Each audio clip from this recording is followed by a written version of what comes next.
Hello, welcome to my YouTube channel. My name is Anita Ibuka. You can call me Annie Amar. And if this is your first time here, thank you very much for clicking on my link. And welcome to every other person who has been here before. You know the drill. Thank you so much for being in my space, in my corner. I'm excited to shoot today. I mean, anytime I wear this color blue, I don't know, I just feel, If you know, you know. If you don't know, well, I don't know. Think about it. Anyway, so today we're talking about a very important topic: building your environment. I don't know what to call these few videos I've done. They're like very linked to each other. I don't know what to call the series of it, but anyways, this particular video is titled "Building Your Environment." And yeah, let's get right into it. I think I forgot to say thank you for your engagement on my last post. The reactions were, very sweet as always. Thank you guys. Always. This is like a normal thing here right now. This is like a routine, right? Thank you so much. I really appreciate. So to today's topic, building your own environment, I would say building your own environment is basically defining and determining the kind of information, the kind of persons, the kind of things you let into your environment. So everything that classifies or falls in the classification of the elements in your environment, that is what we are trying to build, right? That is what we're trying to put in place actually to build our environment. So that's basically what this video is about today. Before I go into the conversation and say some of the things that I want to say, I want to just share a story. It's been long I said a story here, and I call the story my box story actually. The story is in two parts. It has negative and positive implication. So I'm going to and I said it's in two parts: the personality aspect and the mind aspect. I'm going to focus on the mind aspect in this story, and pick out the points that I want us to learn from it, especially on the positive aspect. So the box story. There was a certain time in my life where I built a box around myself, literally. So this thing happened in my mind, but then at a point it began to become very tangible. All right, so at a point I began to actually feel like there was a box around me, but it was something that I had built in my mind. So what happened is, like as always, I was an everybody's girl, and one thing or the other, and I felt like, I don't think I need to let some people into my space anymore. I just want to, everybody should do on their own. Maybe day my day, maybe they day their day, that kind of thing. So I built a box around myself, and the principle that guided that box was that nobody comes into the box and I do not leave the box. So I am the only person allowed to be in that space. So what happens is when I go to an environment where I'm very comfortable with people there, and I feel like we share the same ideologies and I can be free with them, I minimize the box. So the box is flexible to be minimized or to be maximized. And so I minimize the box to such a level that the only demarcation between me and the next person is just a thin line, right? But the person can still not cross over that line, neither can I cross out of the line. Then when I'm in a place where I'm not really comfortable, where I don't really, like the environment there, I just like maximize the box, enlarge it so well that even if someone is sitting right next to me, and in my mind's eye, I am very far from the person and I cannot relate to the person. So we can't relate. Like, I can't see you. Do you get? You're just so far away from me. So I was literally in that box alone, And I think that the period of time when this happened to me was a period of time where I began to learn more about my work with God, learn more about myself. That's when I began to find out who I was, where I was going to, what I wanted my life to look like, what I wanted to do in my life. It's not like I have it all figured out, too. Let me just tell you. Disclaimer before I go on. Right? But that was the defining moment of my life where I started to think about a lot of things a little bit more deeply. They said something about creatives that we gain our inspirations from solemn moments. So when we are alone, where we are, in a quiet space, where we are separated from the world, that's where we gain more inspiration. So that was the kind of thing that was happening to me. Like I said, I want to focus on the aspects of the mind, not the personality, because like I said, there were positive and negative implications of that box. Don't worry, now I don't think the box is still available, even though I still have like the framework of the box, but I don't think it's still as rigid as it was then. Of course, we've learned but anyways, so I'm going to talk about the mind aspect and also pick out the positive lessons that I took from that experience. So during the period where I had that box, like I said, I began to learn about myself, where I was going to, what I wanted to be. One of the things that box helped me to do was to protect my mind, right? I was able to separate myself from a lot of things. I was able to then consecrate myself, actually to sanctify myself first. So three things happened to me that period. I built a level of separation from a lot of things, and then I had sanctification, and then I had consecration. So in the aspect of separation, I was separated from a lot of friends, a lot of information, a lot of chats, a lot of videos, a lot of books. I just separated myself from a lot of things, right? Like I said, I was basically alone in that box, right? And then I also built a conscious effort to select the things that I now let into the box. Like I said, I didn't even let anybody in, but then other things like information and other, even my own character traits, I was now selective of the ones that I were allowed to stay within the box, right? So basically I had to cut off. So like I said, separation, that was the first thing that happened during that period. So I had to cut off from a lot of things, and like I mentioned books already, I mentioned videos, I mentioned friends, chat, parties, parties and then character traits. That's to show that this is not just external separation, but even from myself, I had to separate myself from certain character traits that I had grown up with. That now I realize, like I said, I got to find out who I was and what I wanted to actually be in life. And so I had to separate some of those character traits from my life for me to actually forge ahead to who I want to become. And I didn't just cut off. I had to now fill in the space that those things that I separated myself created with new friends, with new content, with new traits. So I now began to deliberately choose the kind of people that I let into my life. Before, I did not understand the concept of selecting who came into my life. My mom always used to tell me to select my friends. I can still remember her words while growing up, and I didn't understand. I was like, is it that somebody will come to be my friend, I'll be like pushing the person, I don't want to be your friend? And how will I even select my friend? Like, I cannot choose who is around me. Like, you just go to school, you meet people and you make them your friends. You get, until that period, that's where I began to learn that everybody cannot be your friend. Everybody in your space cannot be your friend. You can determine the kind of people you want to actually spend more of your time with, and then the people that you just keep as acquaintances, as colleagues, as classmates, and all of those things. That was the period I started to learn all of those things. Anyways, yes, so basically that was what that period was about. Then let me talk about sanctification. So now that I was separated from all of these things, that feeling, it was where the sanctification started coming, where I began to guide the things that now came into my eyes, my ears, my nose, my mouth, my skin, 5 senses. Anyway, the major things were my eyes, my ears, and I think they were the major things, right? The gateway to my mind and to my heart. Those way I began to man them, watch over them, make sure that I do not let any kind of thing come into me. So that was the part of consecration, where I began to be very selective about the things I let into me. So now, growing up, I don't know if you guys had this experience, but there's all these ebooks that started to, spread amongst us, and most of them were not good books, right? You're reading something and your mind is going to places. You're building castles in your head that you don't even know how they originated, and all of those kind of things. I noticed that I was responding to some of these things in a way that was not good. So I knew that it was something that I had to separate from my life. So during time of consecration, I had to, nothing will make me open such a book. At the point I couldn't open any book at all. If it's not book that was given from school or given from church, I cannot open the book, right? Because I needed to now know the difference between, what kind of content I could let into my spirit and then others that I could not. And, there was also videos. Oh my God, I'm a video junkie. Anybody that knows me. So that time, any video can go, but now I started being deliberate, and then I realized myself, like I said, I got to learn about myself during that period. So I realized that I was very sensitive to all of these things, and I thought that it was a personal thing, but as I'm growing, I realized that I'm not the only person. Many people respond to the things that they receive into their spirit, just that people respond at different levels. And so some people now believe that, it doesn't mean anything, but then like they have control over it, and I'm getting to that. But anyways, I realized I was very sensitive to those things, and so I became very conscious about the kind of videos I watched, the kind of books I read, and all of those things, the kind of chats I allow. Then when to go was to go. Oh my God.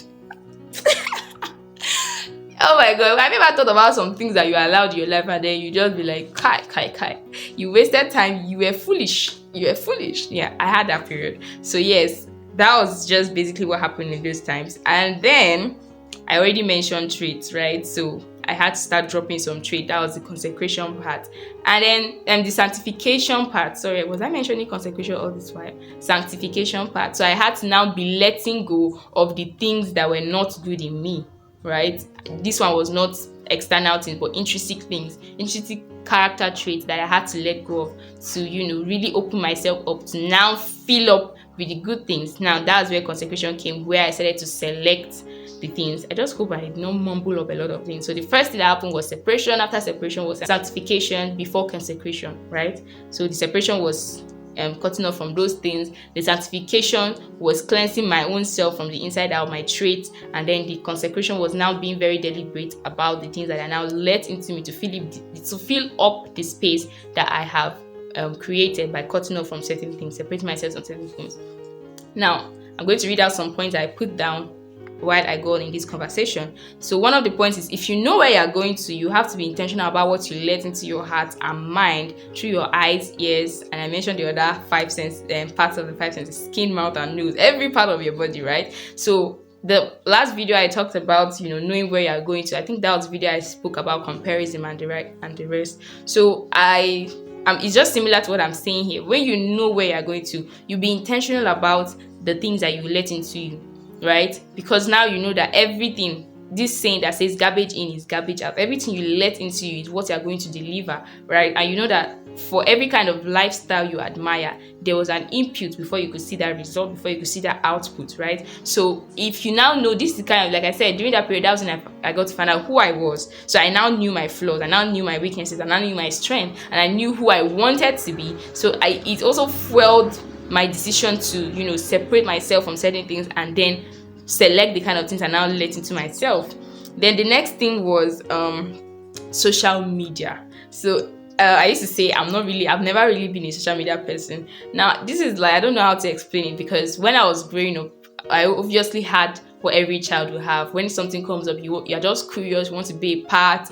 But thank God for my parents, they were quick to notice whenever we bring up negative traits and correct it immediately. So I think that because of that, I didn't really get the opportunity to be like other children and get so addicted to social media. But as I grew older and I got access to these things, and I then began to use them, and I realized that there were a lot of things going on there that were not really controlled. I began to make my own personal decision on how I wanted to use my social media pages. So funny enough, even till now, I'm not as active as some people. I'm working on it. I'm really trying. It's not really easy to do something that is not really in you, but yeah, there are things that are not in me that I try to do. But it's not like it's bad, or it's not like something I can do, but like it doesn't come natural. That's the word. It doesn't come natural to me. So, but it's something that I have to do. Even this whole media thing, like I love to be in the media space, but because of the evolution of the media space now, some things in the media space don't come naturally to me. But then because I'm in the media space, I have to adapt to them, learn and begin to maximize the opportunities that they bring. So Facebook, I had to. Then when I opened Facebook, I even opened Facebook with a name that not many people, it was my name, but many people did not know me as that. So, and I kept myself anonymous for a while before, I started letting people know, oh, that's me, yeah, you can follow me on that handle and all of that. Before I now gave my Facebook page a face, put my picture there and then started using it. But it's something that I now made a conscious effort, because I realized in my own relationship with people directly that when I let people know who I am and what I stand for, it's easier for them to relate with me on my own basis, on the principles that I have set for myself. So that was the same thing I did with my pages, all of them. So it's very clear the kind of things I can post, the kind of things I can involve myself in, like liking, commenting, and all of those things. I already set that standard. And then what I also noticed was when I followed certain people, I'm giving access to the people that they follow as well. So anybody that is not portraying the kind of lifestyle or principle that I uphold, I couldn't follow them and I couldn't like their pages or engage any of their posts. And then I noticed that the apps on their own started bringing people related posts, right? So when I search for a particular artist or a particular person, next time I'm going to see people who follow them, people who are doing similar things with them, and just like that I began to gain more exposure to other Christian and things that just upheld my own principles and the things that I was interested in. So I did that for almost all my pages as well. Until now, I've not been able to handle Twitter. I just download it, delete it because I don't understand. what happens there. Maybe one day I understand it. TikTok as well. But at least now I'm on Facebook, on Instagram, and I also WhatsApp is like my space. You get, I feel very safe there. But anyways, that's about social media pages. And then the next point is effect. The effect of these things, this content are relating to us, may be immediate or over time, but one thing is that it is sure. So this is linked to that stuff that I talked about, knowing where you are going and knowing and being intentional about what you let into you. So I was also trying to say that some people believe for some reason that it doesn't matter what they let into their self, it doesn't matter what they watch, it doesn't affect them in any way, they have control over it. Now the truth is, everything we let into our eyes and our ears, especially because these are the keys, the gateways to our heart and our mind, which is the place that the Bible tells us that the issues of life flows, right? So the things we let into these parts of our lives are actually the things that determine who we become, like I've already said that before. And so for the people who say it doesn't really matter, this point is for you. The effect may be immediate, like for me, at that time I realized that the effect is always immediate for me. Sometimes I start dreaming things, I start imagining things, I start it was very immediate for me. But there's some people that their own is over time. It doesn't really affect them. But the truth is, last that effect must come. It is sure. It is something that's been, it's something that is true. It must come, right? And then if you claim the content does not mean anything, then why consume it? Why waste your time on it? Why waste your data on it, right? This is something that I was thinking about, and I just realized that giving someone your ear is giving them power over you. If you are saying that this thing does not really matter, why are you wasting your time on it? Why are you wasting your data on it? If you have given someone your ear, you have actually given them power over you. You have given them the power to influence your decisions, to influence the things that you do. So this is why we must pay attention to it, to that aspect. And then another thing was, I said, though we are young, we don't have much time. It's our little investment that sum up to who we become in tomorrow, right? So if some of us feel that we're young, when we get a certain level of life, we begin to pay attention to some of these things. But the truth is, we don't really have time. It's the things we're doing today that will sum up to who we become tomorrow. It's the things that we're investing in today that will sum up to the big things that we're hoping to build tomorrow. So it is important that from now we begin to become intentional about the things that we let into our space, into our lives, into our environment. And then finally, start living the kind of life you want tomorrow now in your little capacity. In conclusion, build your environment, right? So recently I've been thinking about it too. We all want to be great. We all want to do big things in life. We all have role models that we look up to, and we like them. We like what they do. We like all the things that we see about them. But then we are just hoping to be like them. We're not doing anything in the present to take us to the point where we now become like them. And that's just what this point is saying. Start living the kind of life you want to live tomorrow now. Start doing it in your own capacity. For example, what I am consciously bringing myself to now is watch the way you dress, right? I'm the person that I dress the way I feel, I write the way I feel, I do certain things based on how I feel. I'm most always feeling like being simple, feeling just easy, just let it go, just move, like there's really no struggle in life. But then I realized that many of the people I look up to, one of the things that are very particular about them is that you can never catch them on fresh, the way we put it. They're always completely dressed in such a way that if you stop them and you want to interview them, you will never catch them on fresh. Like, they're always ready to give. At any point in time you stop them to interview them, they're always ready to give. Like, you will never see them in a point where you're like, oh no, wait, let me just fix something before. They're just on the go, ready to give at every time. And for someone like me who is in the media space, like, that should be something that I should be very conscious about, right? Any time that you catch me, you should be able to interview me. So this is one of my New Year goals. At every point in time, I don't want to be caught on fresh. I want to be ready to be interviewed at any point in time. But anyways, this is just like an example of living the kind of life you want in your tomorrow now in your own capacity, right? Maybe I don't have all the flashy things or have the car that will just pick me up and drop me, all of those things that, okay, maybe I see in their own lives, but I have the capacity to at least look fresh at all time. Like, at least look interviewable. That's the word I want to use, because I look good, I look presentable, but look interviewable at all times, right? So basically, just kind of little things. So build your environment, basically. And I'm very particular about the people around you. I cannot overemphasize the importance of this thing I'm saying, because I've seen it work in marvelous ways in my life. Like, certain think people around my life changed, and my life changed in drastic ways, right? And this is not even, I made a post recently. I was saying, everybody, this new year, new me stuff, cutting off people and all of that. And I was just saying that for me, the scripture that been in my heart is the scripture that talks about for everyone that has a friend must show himself to be friendly. I think that was Proverbs. I can't remember the particular verse and chapter now, but then he was talking about, is it 24 I can't remember, but anyways, I'll put it up somewhere. And he was just talking about, if you must anyone that has a friend, you must show himself friendly. And truly, that's also what I've been thinking in the past months, actually, not even just in this new year, like few months from last year. I began to think about it, that truly you don't need to slam the door at anybody's face, right? If you are growing, there'll be a certain point in your life that the people who you used to mingle with before, if their time in your life have expired, automatically, like, you don't even need to tell them I'm cutting you off. They would automatically drift away from you. You guys automatically drift away from each other, and then you begin to align yourselves with the next set of people in your growth level, right? The next set of people that are meant to be in your space. So if you feel this person has toxic energy, you don't need to now come and slam it in their faces and cutting them or blocking them and all of those kind of things. Like, funny enough, the people that you want to cut off are people that helped you at certain stages of your life, right? So you get to a point now, you're thinking, oh, you know what, I don't care about you anymore. You're just slamming the door at people's faces. I heard this adage, a busy proverb, a busy wise saying, and it was saying that when you're leaving a door, you don't have to jam the door. So when next you need to open the door, it will be easy to open up onto you, and that's just what it is, right? So I'm very particular about making good friends and keeping good circle, right? But at the same time, I'm not the one saying go and slam the door at people's faces. That's not what I'm saying. I would never even say that anyways.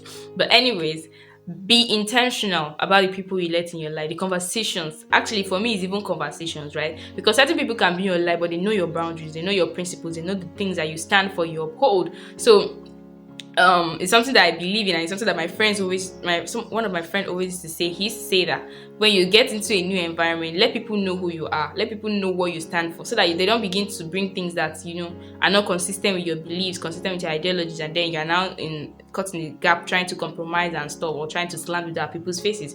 Make yourself known, and then also place those kind of boundaries that will, let only certain kind of things come into your life, and then block out certain other kind of things from entering into your life. So basically, that's the summary of this topic today, of this conversation today. Thank you for joining me on this station. Join me same time next week. Don't mind me. So yeah, that was a build your own environment. That's just a summary, right? For me, I think the take home from this whole video is, where do you want to be? Start working towards it. What are the kind of things you see in that place? Start bringing them around your life. What are the kind of things that you see are not available in that place? Start cutting them off from your life. Start being who you want to be tomorrow, today, in your own capacity. This is not to say pressure yourself and live fake life. This is to say start from where you are. So peace out.